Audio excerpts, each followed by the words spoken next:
When you're 50 or older and you're thinking about how to invest, you're in a different position than someone who's 25 or 30. That sounds obvious, but a lot of people don't adjust their thinking accordingly. They keep doing what they've always done, or they follow advice that was designed for people with decades ahead of them, and then they're surprised when things don't work out the way they expected. The biggest difference is time. When you're young, time is your greatest advantage. You can make mistakes, you can ride out downturns, you can wait for investments to recover. If the market drops 40%, you've got 30 or 40 years for it to come back. But when you're in your 50s or 60s, that calculation changes. You might only have 10 or 15 years before you need to start living off this money, maybe less if you want to retire early or if something unexpected happens. So the question becomes, how do you invest in a way that acknowledges this reality without being so conservative that your money doesn't grow enough to support you through what could be 20 or 30 years of retirement? Because that's the other side of it. People are living longer. If you retire at 65, there's a decent chance you'll live into your 90s. That's a long time to fund. Here's what I think makes sense for most people in this age range. And I want to be clear up front that this isn't personalized advice for your specific situation. I don't know your circumstances, your health, your other assets, your spending needs. You should talk to someone who does know those things before making decisions.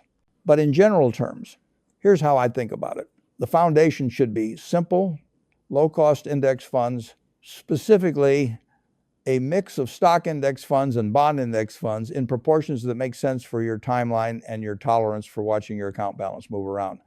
I've said this before in other contexts, but it's especially relevant when you're older. Most people, including professional money managers, can't beat the market consistently over time. And the older you get, the less time you have to recover from expensive mistakes. An index fund that tracks the S&P 500 gives you ownership in 500 of the largest companies in America. Companies that make products people use every day, that generate profits, that pay dividends.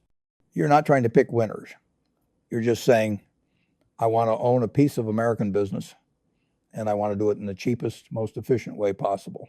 The annual fees on a good index fund are typically around 0.03% or 0.04%. That means on every $10,000 you invest, you're paying $3 or $4 a year in fees.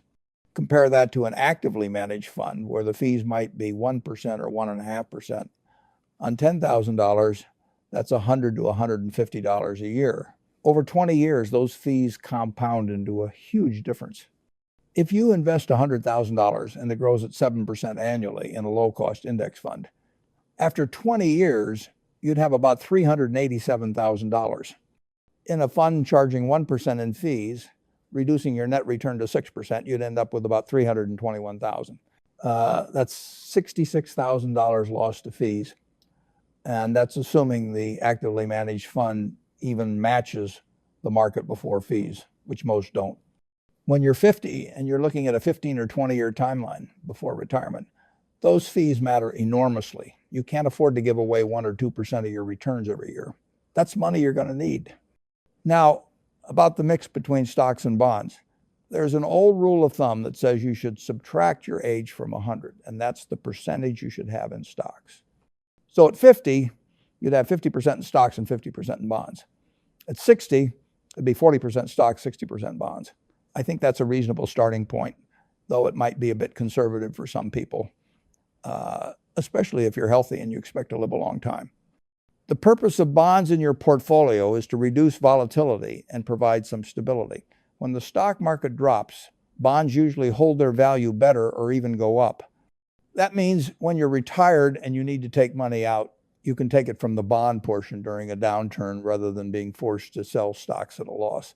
Bonds also pay interest, which becomes income you can live on. The trade-off is that bonds don't grow as much as stocks over the long term. Over the last century, stocks have returned around 10% annually on average, while bonds have returned around 5 or 6%. So if you're too heavy in bonds, you might not have enough growth to stay ahead of inflation over a 20 or 30-year retirement. I think for most people in their 50s, something in the range of 40 to 60% stocks makes sense. depending on your situation. If you have a pension or other guaranteed income that covers your basic expenses, you can afford to be more aggressive with stocks because you're not completely dependent on this portfolio. If you don't have that and this money is all you've got, you probably want to be more conservative. If your health is poor or you have reasons to think you might not live as long, you can be more conservative. If you're in great health and your parents lived into their 90s, you probably need more growth. The key is to figure out what you can tolerate psychologically. If you're going to panic and sell everything when the market drops 20%, then you need more bonds. Because the worst thing you can do is set up a portfolio that looks good on paper but causes you so much stress that you make emotional decisions at the wrong time. I've seen people do this over and over. They start with 60% stocks. The market drops. They get scared. They sell and move everything to bonds or cash, and then they miss the recovery. They lock in their losses and then sit on the sidelines while the market goes back up. So be honest with yourself about your temperament. If you're the kind of person who checks your account every day and loses sleep when it's down, you need a more conservative allocation. If you can look at a 20 or 30% decline and just shrug and say, that happens sometimes, I'll just wait it out, then you can handle more stocks. Let me give you some numbers to make this concrete. Say you're 55 years old and you have $300,000 saved. You decide on a 60-40 split. So $180,000 in a stock index fund and $120,000 in a bond index fund. Over the next 10 years, let's assume stocks return 7% annually and bonds return 4%. At 65, your stock portion would be worth about $354,000, and your bonds would be worth about $178,000 for a total of $532,000. Now, let's say you'd gone all in on stocks instead. That same $300,000 growing at 7% would be worth about $590,000. You'd have an extra $58,000. But here's the thing. You'd also experience more volatility along the way. In a bad year, an all-stock portfolio might drop 30%. That $300,000 could temporarily become $210,000.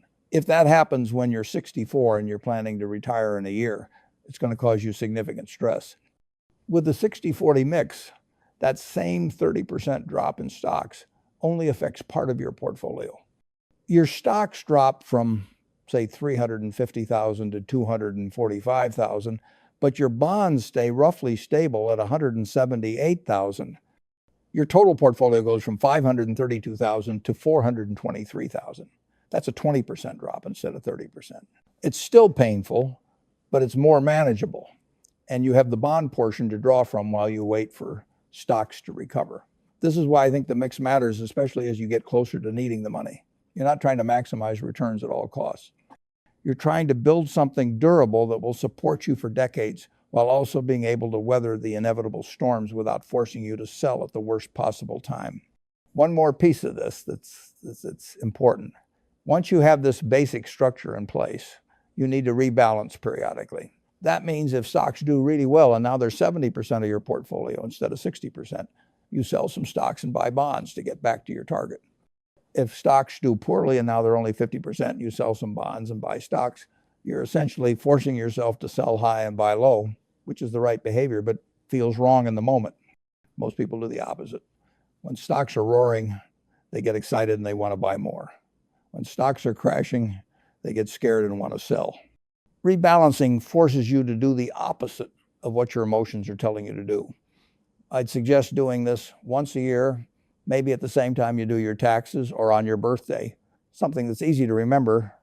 Now, let me talk about something else that becomes relevant when you're 50 or older, and that's catch-up contributions to retirement accounts.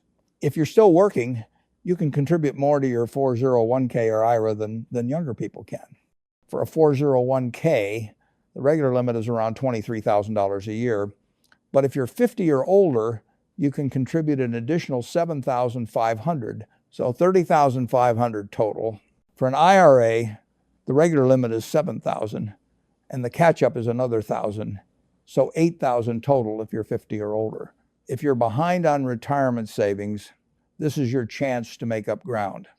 That extra $7,500 a year in your 401k for 10 years, assuming 7% growth, adds up to about $110,000. That could be the difference between a comfortable retirement and a tight one. And if your employer offers a match, make absolutely sure you're getting the full match before you do anything else with your money. If your employer matches 50 cents for every dollar up to 6% of your salary, and you're making $100,000 a year, that's $3,000 of free money. Not taking it is like turning down a 50% return on your investment. There's nothing else you can do with your money that's guaranteed to give you a 50% immediate return. Let me also talk about Social Security timing, because this becomes a real decision when you're in your 60s. You can start taking Social Security as early as 62, but your monthly benefit will be significantly reduced compared to waiting until your full retirement age, which is somewhere between 66 and 67, depending on when you were born. And if you wait until 70, your benefit increases even more. The difference is substantial. Let's say your full retirement age benefit would be $2,000 a month. If you take it at 62, you might only get $1,400. If you wait until 70, you'd get about $2,500. That's an $1,100 a month difference between taking it at 62 versus 70 over a year. That's $13,200. And it's permanent. You're stuck with whatever you chose for the rest of your life. The conventional wisdom is that if you're healthy and you have other money to live on, you should wait as long as possible, ideally until 70, because that higher monthly payment protects you against the risk of living longer than expected. If you live into your 90s, that extra $1,100 a month for 25 years adds up to $330,000. That's real money. But if you're not healthy, or if you don't have other assets and you need the money now, then taking it early might make sense. There's no one right answer. It depends on your situation. But it's worth running the numbers carefully and thinking through the scenarios before you decide. Here's something else that matters when you're older. Healthcare costs. This is one of the biggest expenses in retirement, and it's unpredictable. Even if you're healthy now, you probably won't be healthy forever. Medicare covers a lot, but not everything. There are premiums, deductibles, copays, prescription costs. Some estimates suggest that a couple retiring at 65 might need $300,000 just for healthcare costs over the rest of their lives. If you're not already doing it, consider contributing to a health savings account if you have a high deductible health plan. The money goes in pre-tax, grows tax-free, and comes out tax-free if you use it for medical expenses. It's actually better than a Roth IRA in that sense, because you're never taxed on it. And if you don't use it for medical expenses, it becomes just like a traditional IRA after 65. You can withdraw it for any purpose and pay ordinary income tax. I'd treat an HSA as a stealth retirement account. Contribute to it, invest the money rather than leaving it in cash, and let it grow. Don't use it for current medical expenses if you can pay out of pocket instead. Save it for later when you really need it. Over 10 or 15 years, that can grow into a significant cushion for healthcare costs in retirement. Now, let me address something that I think trips people up. There's a temptation when you're in your 50s or 60s to try to make up for lost time by taking bigger risks. Maybe you didn't save as much as you should have when you were younger. Maybe you went through a divorce or had a business fail or made some bad investments. And now you're looking at retirement in 10 years and the numbers don't look good. So you think, I need to be aggressive. I need to shoot for high returns. I need to catch up. This is exactly the wrong reaction. When you're older and you don't have time to recover, you can't afford to take big risks. If you bet heavy on something speculative and it doesn't work out, you're done. You don't get a do-over. I've seen people in their 60s lose most of their retirement savings chasing high returns, trying to double their money in a few years, and then they end up working into their 70s or depending on their kids because they gambled and lost. If you're behind, the answer is to save more, spend less, and work a few extra years. It's not glamorous, but it works. Let's say you're 55 and you have $200,000 saved, but you think you need $600,000 to retire comfortably at 65. That gap feels insurmountable. But if you can save $20,000 a year for 10 years and earn a modest 6% return, you'd end up with about $464,000. Still short of $600,000, but much better. And if you work until 68 instead of 65, that gives you 3 more years of saving and 3 fewer years of withdrawals, which makes a huge difference. The math of retirement is pretty unforgiving, but it's also pretty straightforward. You need a certain amount of money to generate the income you'll need to live on. The standard rule of thumb is that you can safely withdraw about 4% of your portfolio per year in retirement. So if you have $500,000, That's $20,000 a year. If you need more than that, you either need to save more, spend less, or work longer. There's no magic trick that gets around that math. Let me talk about one more thing, and that's the question of whether to pay off your mortgage before you retire. I get asked this a lot. People in their 50s or 60s have some money saved, and they're trying to decide whether to put it in retirement accounts or use it to pay down their mortgage. There's no universal answer, but here's how I think about it. If your mortgage interest rate is low, say 3 or 4%, and you have a decent amount of time before retirement, you're probably better off investing the money, because over the long term, a diversified portfolio should return more than 3 or 4%. But if your interest rate is higher, or if you're very close to retirement, or if the idea of having a mortgage payment in retirement causes you stress, then paying it off might make sense, even if it's not the mathematically optimal choice. There's also a psychological component. Some people sleep better knowing they own their home outright, that no one can take it from them, that they've eliminated that fixed expense. That peace of mind has value, even if it costs you some investment returns. Other people are comfortable carrying a mortgage as long as the numbers make sense. You have to know yourself. If you do decide to keep the mortgage, at least make sure you'll have it paid off by the time you retire or shortly after. Trying to make a mortgage payment on a fixed retirement income is difficult. You don't want to be in a position where a big chunk of your Social Security and portfolio withdrawals are going to the bank every month. Let me try to pull this together. If you're 50 or older and you're thinking about how to invest for retirement, here's what I think matters most. Keep it simple and keep costs low. Use index funds for stocks and bonds in a ratio that matches your timeline and temperament. Make sure you're taking advantage of catch-up contributions if you're still working. Get the full employer match if you have one. Think carefully about when to take Social Security. Build a cushion for healthcare costs. Don't try to make up for lost time by taking excessive risks. And be realistic about the math. If the numbers don't work, adjust your expectations or your timeline. This isn't glamorous advice. It's not going to make you rich quickly, but it's the approach that gives you the best chance of building and preserving enough wealth to support a comfortable retirement. And at 50 or older, that's what matters. You're not trying to hit a home run. You're trying to make sure you don't strike out. I also want to emphasize something I said at the beginning. This is general information about how I think about investing for people in this age range. It's not specific advice for your situation, which I don't know. Retirement planning involves a lot of variables: your health, your family situation, your expenses, your other sources of income, your risk tolerance. You should work with a qualified financial advisor who can look at your full picture and help you make decisions that make sense for you. There are also tax considerations I haven't gotten into here. Whether to use traditional or Roth accounts, how to sequence withdrawals in retirement to minimize taxes, whether to do Roth conversions. These can make a significant difference in how much you get to keep, but they depend heavily on your specific circumstances. Don't just do what I've outlined here and assume you're done. Use it as a framework, but get proper advice tailored to your situation. One last thought. I've noticed over the years that the people who do best in retirement aren't necessarily the ones who saved the most or made the smartest investments.